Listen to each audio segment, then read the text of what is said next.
Tara, solve for x tayo. So, itong 2x, 2 raised to x plus 1, pwede natin i-write yan sa, ayon sa product rule of exponent. Yan ay, if meron kang 2a plus b, equal yan siya sa 2a times 2b, 2 raised to b. So, ito yung magiging 2 raised to x times 2 plus 2 raised to x is equal to 48. So, factor out natin tong 2 raised to x. So, yan ay magiging 2 raised to x. Ang matira ay 2 plus 1. Kasi 2 raised to x times 2 is ito. Tapos 2 raised to x plus 1 times 1, ito. So, is equal to 48.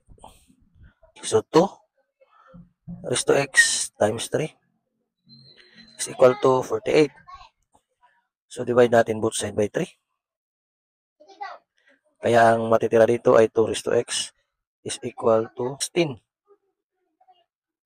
Yan ay 2 raised to x.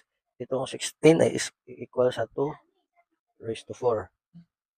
Kaya pwede natin sabihin na ang x is equal to 4.